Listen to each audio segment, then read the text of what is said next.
So, as believers, we are not only forgiven of our sins, not only Jesus forgives of our sins, but Jesus wants us to be overcomers.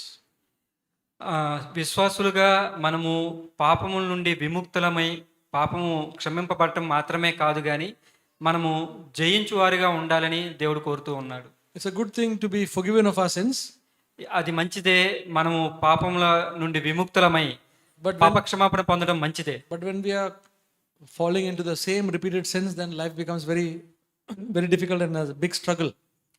కానీ మనము పదే పదే ఒకే పాపంలో పడిపోతూ ఉన్నట్లయితే అది చాలా కష్టంగా ఉంటుంది. Okay, so that's why the Word of God says that we must be overcomers. అందుకనే దేవుని యొక్క వాక్యం చెప్తూ ఉంది మనము జయించువారుగా ఉండాలి అని. So Jesus has come not only to forgive but to save us from our sins. దేవుడు కేవలం మనల్ని క్షమించడానికి మాత్రమే కాదు కానీ మనల్ని పాపం నుండి మనల్ని రక్షించడం కొరకు ఆయన వచ్చారు. So that is the great privilege and hope for us. అది గొప్ప నిరీక్షణ మనకు ఇస్తూ ఉంది. And when we have faith for an overcoming life, the Christian life becomes very enjoyable. మనము జయించే జీవితం పట్ల నిరీక్షణ కలిగి ఉన్నట్లయితే, హోప్ కలిగి ఉన్నట్లయితే అది ఎంతో ఆస్వాదకరంగా ఉంటుంది. And then we look forward to becoming more like Christ. మనము యేసుక్రీస్తుని యొక్క స్వభావం కలిగి ఉండేలాగా మనం ముందుకు చూడవచ్చు. So but now the thing about overcoming, మనము ఈ జయించే దాని గురించి మాట్లాడుతూ ఉన్నప్పుడు so we all have different struggles. మీ అందరికీ వివిధమైన కష్టాలు ఉండవచ్చు, పోరాటాలు ఉండవచ్చు. Okay, we have different struggles like a bad temper, ఒక విధమైన కోపము, okay, and speaking some things which will hurt people. మనం మాట్లాడే విధానము, మనం మాట్లాడేది ఇతరులకు బాధ పెట్టే విధంగా మాట్లాడడము, Unforgiveness, క్షమించలేని మనస్తత్వము, being bitter, holding bitter thoughts, ఎప్పుడూ కూడా చేదైన ఇతరుల పట్ల చేదు కలిగి ఉండటం, పాతవి అన్నీ గుర్తుపెట్టుకుని చేదైనవి కలిగి ఉంచడము, tempted by lustful thoughts, తర్వాత or impure thoughts, కామోద్రేకమైన ఆలోచనలు కలిగి ఉండటము, impure thoughts, అపరిశుద్ధమైన ఆలోచనలు కలిగి ఉండటము, proud thoughts, గర్వం కలిగిన ఆలోచనలు కలిగి ఉండటము, discouraging thoughts, నిరుత్సాహపడే ఆలోచనలు కలిగి ఉండటము. It's a big list of things. ఇవన్నీ ఎంతో ఒక పెద్ద లిస్ట్ ఉంటుంది. All of us can be in one or two or even more of them. మనలో అందరూ కూడా, చాలా మంది కూడా వీటిలో ఏదో ఒకటి చేత బాధించబడుతూ ఉంటాం. The Hebrews 12 says about the sin which easily besets us. Hebrew పత్రిక 12వ అధ్యాయంలో సులువుగా చిక్కుల పెట్టు పాపము అనే దాని గురించి రాయబడి ఉంది. Easily entangles us. అది మనల్ని సులువుగా చిక్కులు పెట్టి మనల్ని ఇబ్బంది పెడుతుంది. One particular sin is always causing us to fall. ఒక పాపము ప్రతిసారి మనల్ని ఇబ్బంది పెడుతూ దాన్ని వేరే పాపానికి నడిపిస్తుంది. So that is the beginning of the Christian life. అది క్రైస్తవ జీవితపు ప్రారంభం ఆ విధంగా ఉంటుంది. The beginning of the Christian life is not that we don't have any faults. క్రైస్తవ జీవితం అంటే మనలో ఏ లోపం లేదు అని అంటానికి లేదు. Just like a child, like some of the small children, as they are growing up, they tend to fall. చిన్నపిల్లలు కొంతమంది ఏ విధంగా అయితే ఎదుగుతూ ఉంటారో ఆ టైంలో పడిపోతూ ఉంటారు. And so when they tend to fall, it is not something abnormal. వాళ్ళు అలా పడిపోతూ ఉంటే అది అబ్నార్మల్ కాదు, అదేమి సామాన్యమైనదే. అది It's a part of their growth. వాళ్ళు ఎదుగుతూ ఉన్నప్పుడు అది జరిగే విషయమే. But as they grow up, say 4 or 5 years old, ఒకవేళ వాళ్ళు 4-5 సంవత్సరాలు ఎదిగారు అనుకోండి, and then they are falling, అప్పుడు వాళ్ళు పడ్డారనుకోండి, then we begin to feel that there is something abnormal. అప్పుడు మనము ఆలోచించాలి, ఏదో ఒక సమస్య ఉంది అందుకని అలా పడిపోయారని మనం ఆలోచించాలి. So brothers and sisters, all of us, and especially young people, there is an overcoming life. సహోదరి సహోదరులారా, ప్రత్యేకంగా యవ్వనస్తులారా, జయ జీవితము అనేది ఒకటి ఉంది. Never give up that there is an overcoming life which God has called us. మనకి దేవుడు పిలిచిన దానికి ఒక ఉద్దేశం ఉంది, ఎప్పుడూ కూడా విడిచిపెట్టవద్దు. However long it takes, but we must come to that overcoming life. ఎంత సమయం తీసుకున్నా కానీ జయించే జీవితం వరకు వచ్చే వరకు మనం వేచి ఉండాలి. Basically, it's a faith for an overcoming life. దీనికి ప్రాథమికంగా చెప్పాలి అని అంటే విశ్వాసము ఉన్నట్లయితే మనము జయ జీవితంలోనికి రావడం చాలా సులువు. When you are gripped, when you are convinced of the faith, having a faith that there is an overcoming life, that's the place you have to be. జయ జీవితము అనేది ఒకటి ఉంది, అది సాధ్యమే అని మీరు ఒప్పింపబడినప్పుడు, విశ్వాసము కలిగి ఉన్నప్పుడు అది సాధ్యం. So it is not something that I will never sin, I'll never fall into sin. I'm not talking about that. నేను ఎప్పుడూ పాపంలో పడను, నేను ఎప్పుడూ పాపం చేయను అని దాని గురించి నేను చెప్పడం లేదు. That I think will not happen till the day we die. అది ఎప్పుడు జరుగుతుంది అని అంటే దేవుడు వచ్చేంత వరకు అది జరగదు. And sin becomes progressively different as we grow in the Lord. కానీ పాపము మీద మనము జయం పొందడం అనేది పెరుగుతూ ఉంటుంది మనం క్రైస్తవ జీవితంలో ఎదుగుతూ ఉన్నప్పుడు. To some mature Christian, what is sin may not be sin for some of us. ఒక వృద్ధి చెందిన క్రైస్తవుని విషయంలో పాపము అనేది అంతగా వృద్ధి చెందని ఒక క్రైస్తవుడికి పాపం కాకపోవచ్చు.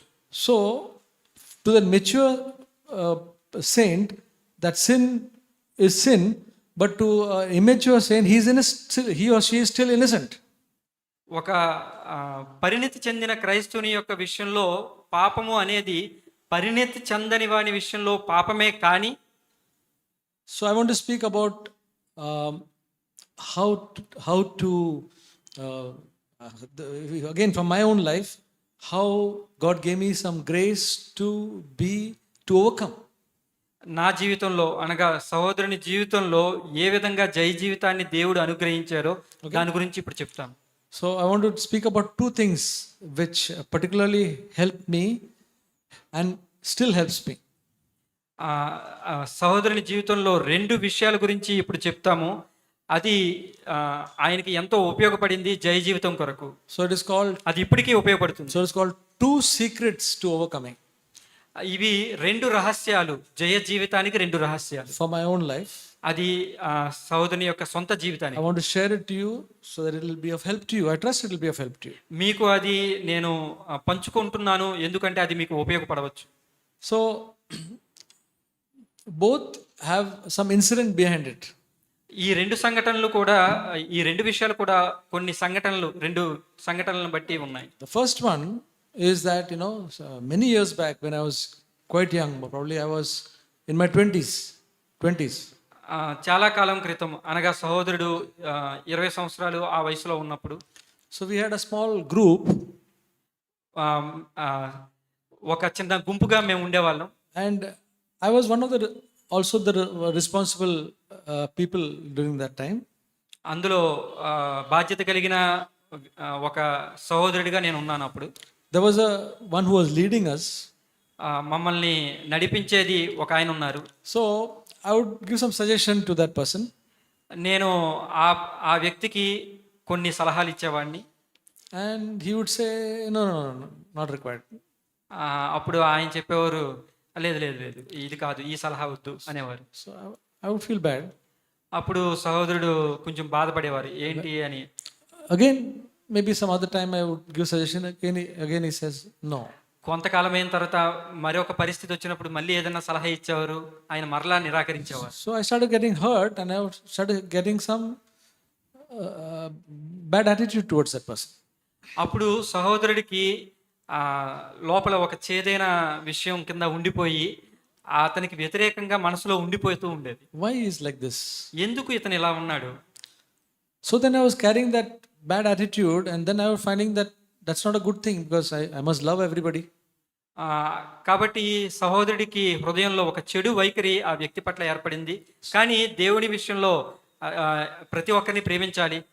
So that's what I came to know, that we should love everybody, should not have any bad attitude. దేవుని మాటలు వింటూ ఉన్నప్పుడు నేను ప్రతి ఒక్కరిని ప్రేమించాలి, ఎవరి పట్ల చెడు వైఖరి కలిగి ఉండకూడదు కదా అని అనుకునేవారు. So I would pray to God, Lord, help me to have a good attitude towards him. అప్పుడు దేవునికి ప్రార్థించేవారు, ప్రభువా నాకు మంచి వైఖరిని ఇవ్వండి, నేను అతని పట్ల మంచిగా ఉంటానికి. So then I felt that I will have a good attitude towards him. అప్పుడు ఆయన అనుకునేవారు, ఓకే నేను బాగానే ఉన్నాను, మంచి వైఖరితోనే ఉన్నాను అనుకునేవారు. But again when we meet and when I say something, suggestion, he says no. మరలా ఆ సహోదరుడితో కలిసినప్పుడు మరలా ఏదైనా సలహా ఇచ్చినప్పుడు ఆయన మరలా నిరాకరిస్తే again I would feel bad. మళ్ళీ సహోదరుడికి లోపల బాధ అనిపించేది. ఇదేంటి నా సలహా ఈయన ఎప్పుడూ తీసుకోవట్లేదని బాధపడేవారు. Again that bad attitude.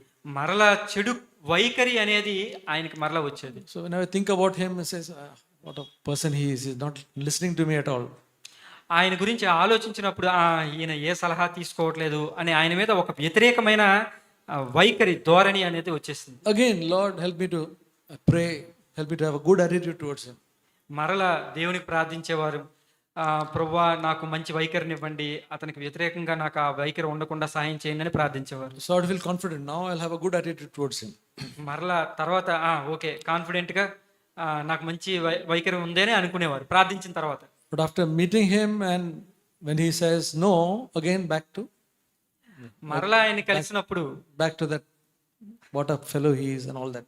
మరలా ఏదైనా సలహా ఇస్తే ఆయన నిరాకరిస్తే మరలా అదే చేదైన వైఖరి మరలా వచ్చేసేది. So this cycle kept on repeating and I was so frustrated. ఈ విధంగా పదే పదే జరగడం వల్ల సహోదరుడికి విసుగుదల వచ్చేసింది. After praying also, again that bad attitude would come. ప్రార్థించిన తర్వాత కూడా నా వైఖరి మారటం లేదు ఆ సహోదరుడి పట్ల అనే బాధ కలిగింది. Especially when he doesn't agree to me. ఎప్పుడైతే సహోదరుడితో అతను అంగీకరించకపోయినప్పుడు ఆ బాధ మరింత ఎక్కువయ్యేది. So I came to a place because I wanted to love everybody. ఎందుకు అని అంటే సహోదరుడు అందరినీ ప్రేమించాలని అనుకునేవారు. ఒకానొక పరిస్థితికి వచ్చారు. But I came to a place feeling that I can love everybody else but this person. అప్పుడు సహోదరుడు ఎలాంటి పరిస్థితికి వచ్చారంటే అందరినీ ప్రేమించగలను కానీ ఈ ఒక్క సహోదరుని తప్పించి అందరిని ప్రేమించగలను అనే పరిస్థితికి వచ్చేసారు ఆయన. This person I cannot love but I can love everybody else. ఈ వ్యక్తిని నేను ప్రేమించలేను, మిగతా ఎవరినైనా నేను ప్రేమించగలను అనే పరిస్థితికి వచ్చేసారు ఆయన. Because in spite of all my trying everything, I couldn't do that, so that I came to this conclusion. ఆయన యొక్క సొంత శక్తి సామర్థ్యాలు అన్ని ప్రయత్నాలు తన యొక్క ప్రయత్నాలన్నిటి ద్వారా ఈ యొక్క అంతిమ నిర్ణయానికి వచ్చారు. ఆయన తప్పించి నేను ఎవరినైనా ప్రేమించగలనని. But very soon after that, కానీ దాని వెంటనే I don't know, I met that person and again we spoke and he must have disagreed. ఆ తర్వాత ఆయన్ని కలిసినప్పుడు ఆయనతో మాట్లాడినప్పుడు ఆయన అంగీకరించలేదు ఒక విషయంలో ఏదో. And I didn't feel anything. కానీ నాకేమీ బాధ అనిపించలేదు. So, you know, brothers and sisters, I realized that I came to a zero point. అప్పుడు నేను అనుకున్నాను, నేను ఒక శూన్య స్థితికి వచ్చాను.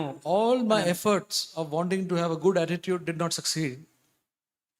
మంచి వైఖరి కలిగి ఉండటానికి నేను చేయగలిగే శక్తి సామర్థ్యాలన్నింటినీ కూడా తరించుకుపోయిన తర్వాత I came to a place where I says I cannot love this person.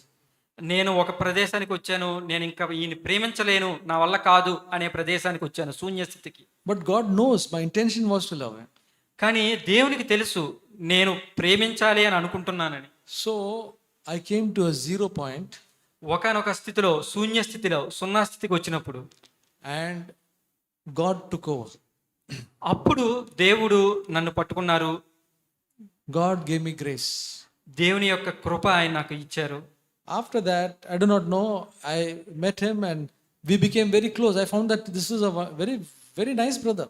ఆ తర్వాత ఆ సహోదరుని కలిసినప్పుడు ఆయనతో చాలా సంతోషంగా ఉన్నాను. ఆయన చాలా చక్కని సహోదరుడు. We became very close. ఎంతో మంచి సంబంధము, దగ్గర సంబంధము కలిగి ఉన్నాము. So I learned that lesson that I cannot do it with my own efforts. ఆ పాఠం నేను ఎప్పుడు నేర్చుకున్నాను అంటే నా సొంత శక్తి సామర్థ్యాలతో నేను చెయ్యలేను అనేది నేర్చుకున్న తర్వాత అది నేర్చుకున్నాను. So the first secret is come to that zero point. మొట్టమొదటిది ఏమిటి అని అంటే సున్నా స్థితికి, శూన్య స్థితికి రావాలి. The zero point means that I have tried my best and I know and I have learned that I cannot do it. సున్నా స్థితి అని అంటే నా సొంత శక్తి సామర్థ్యాలతో అంతా చేశాను, ఇక నేను ఏమీ చేయలేను, నా వల్ల కాదు అనేదే సున్నా స్థితి. But it doesn't end there. కానీ అది అక్కడతో ఆగిపోదు. I also learned that God gives me the grace to do what I want, what I'm praying for. కానీ ఒకటి నమ్మాలి, దేవుడు నేను ఏది చేయలేనో అది చేస్తాడు, అది చేయడానికి శక్తిని ఇస్తాడు అనేది నేను నమ్మాలి. Coming to the zero point that I cannot do, but God can do it. God, and experiencing that God can do it. సున్నా స్థితికి రావడం, నేను చేయలేనని ఒప్పుకోవడం, దేవుడు చేస్తాడని నమ్మడము, అది అనుభవించడము. That lesson was so important for me. ఆ పాఠం అనేది చాలా ప్రాముఖ్యత కలిగినది నాకు. For every particular sin, I realized that I cannot do it by my own strength. ప్రతి సంఘటనకు నేను నా వలన ఇది కాదు అనేది నేను ఒప్పుకోవడం అనేది ప్రారంభించాను. Any particular sin is there, any particular struggle is there, I tell like this, my prayer is, Lord, I know I cannot do it, but I want you to do it for me. ఏ పాపం విషయంలోనైనా సరే, ఏ సంఘటన విషయంలోనైనా సరే, ఇది నేను చేయలేను, అది దేవుడు చేయగలడు, అది నేను అనుభవిస్తాను అనే విశ్వాసం కలిగి ఉండడం. And I believe that you will do it for me. అవును, దేవుడు నా కోసం ఇది చేస్తాడు అని నేను నమ్మడం. And brothers and sisters, all through my life, that is a story. నా జీవితంలో అంతటిలో కూడా ఇదే ఒక విషయం. The first secret is come to the 0 point. మొట్టమొదటి రహస్యము ఏమిటి అంటే, సున్నా స్థితికి రండి. And believe the promise of God that sin shall not have dominion over us. దేవుని యొక్క వాగ్దానాన్ని విశ్వసించండి, పాపము మీ మీద ప్రభుత్వము చేయనేరదు. We are hearing in CFC churches Romans 6:14 so many times. మన సిఎఫ్సి సంఘాల్లో ఇది మనం చాలాసార్లు వింటాము. రోమా 6:14 పాపము మీ మీద ప్రభుత్వము చేయనేరదు అని. For sin shall not have dominion over us, for we are not under law but under grace. పాపం మీ మీద ప్రభుత్వం చేయలేదు. ఎందుకు అని అంటే ధర్మశాస్త్రము మీ మీద అధికారం కలిగి లేదు, దేవుని యొక్క కృప మాత్రమే మీ మీద అధికారం కలిగి ఉంది. That means we must come to a faith that no sin, though we are struggling today, that sin will not have power over us.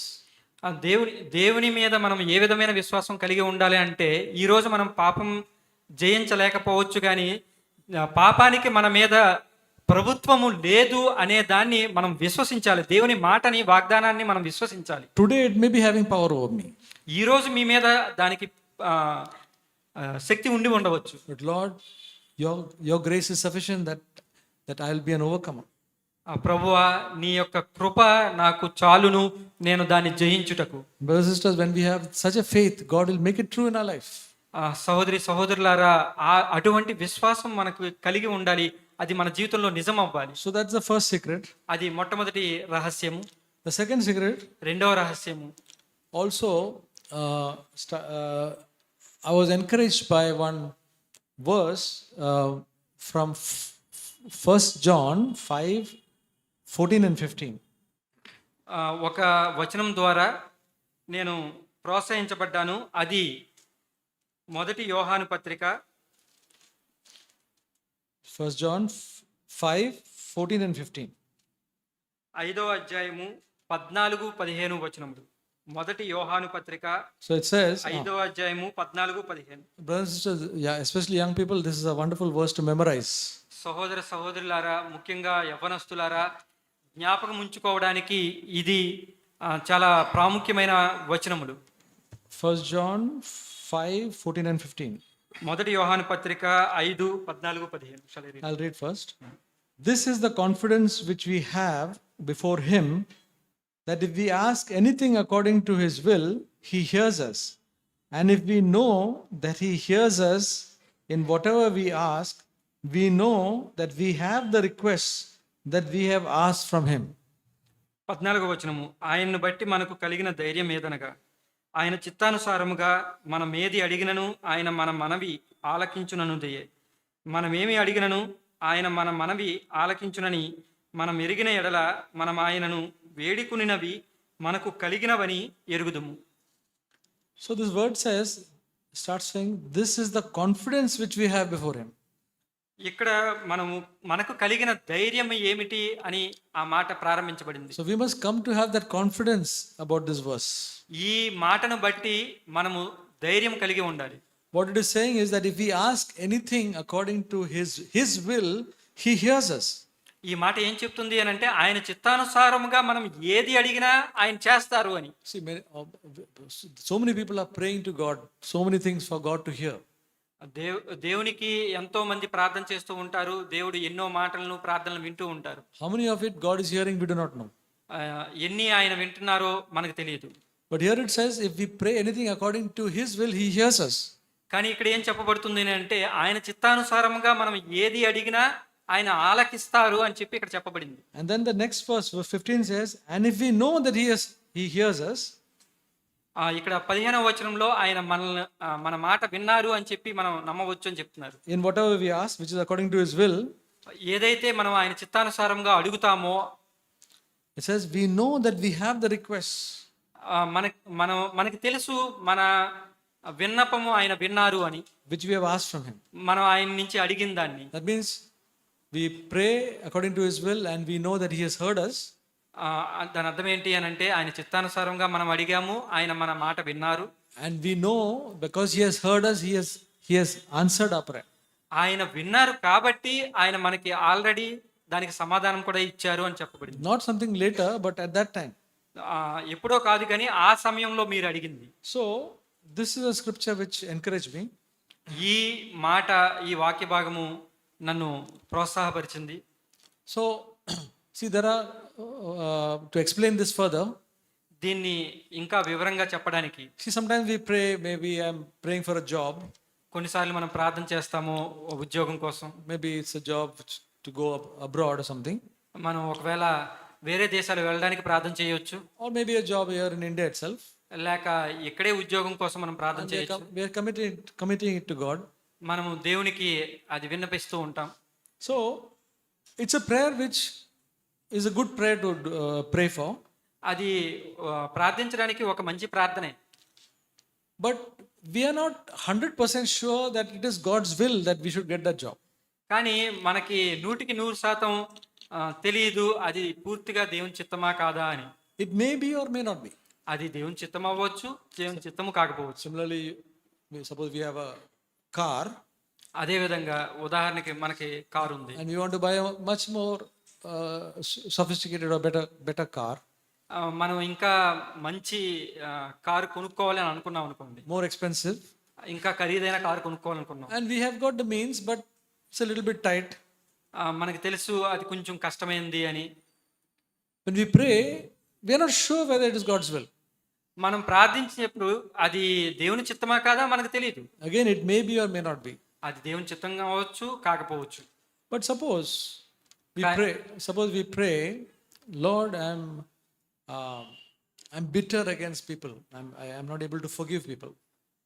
కానీ ఒకవేళ మనము ప్రార్థించేటప్పుడు ఎవరి పట్ల అయినా మనం చేదు స్వభావం కలిగి ఉన్నట్లయితే, 10 years back they have done this thing to me.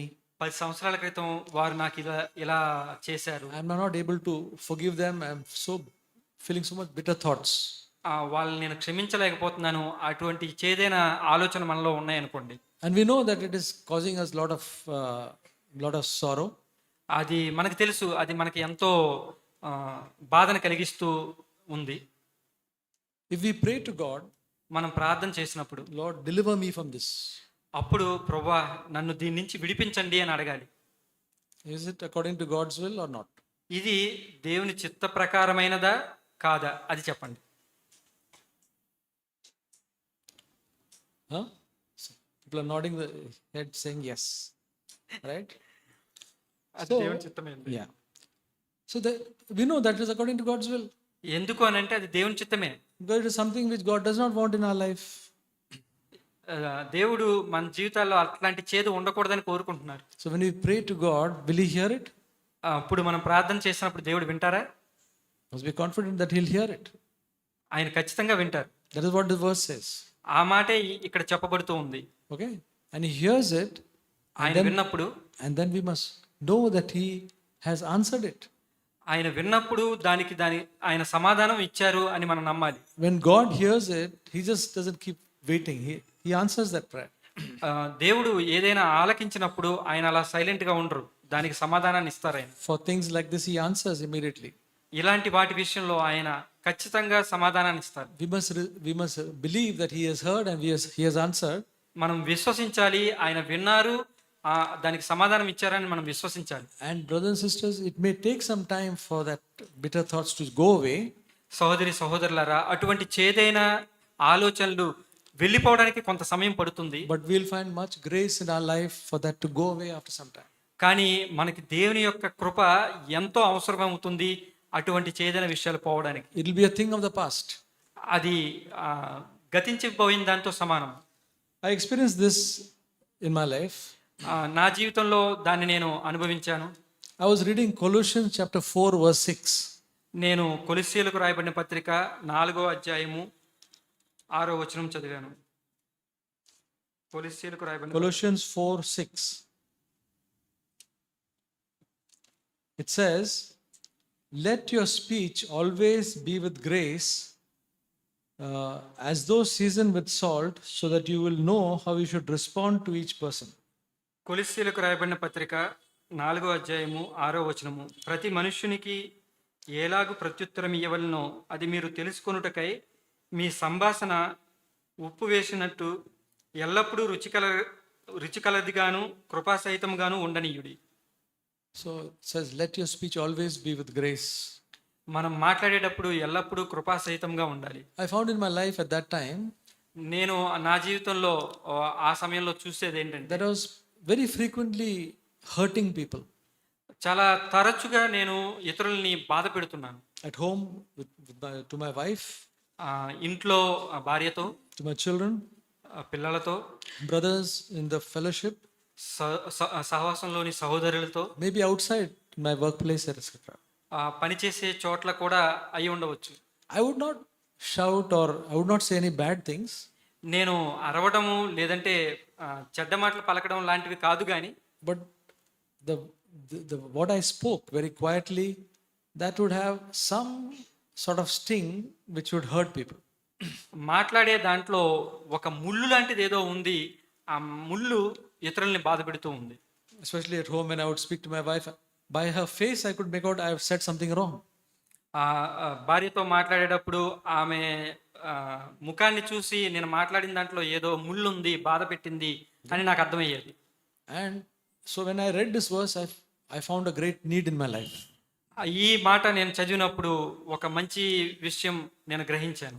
And I prayed to God. నేను దేవుడికి ప్రార్థన చేశాను. And I remembered this verse. ఈ వాక్యాన్ని నేను జ్ఞాపకం పెట్టుకున్నాను. 1 John 5, 14 and 15. మొదటి యోహాను పత్రిక 4, 14, 15. And this was a great, sincere need in my life.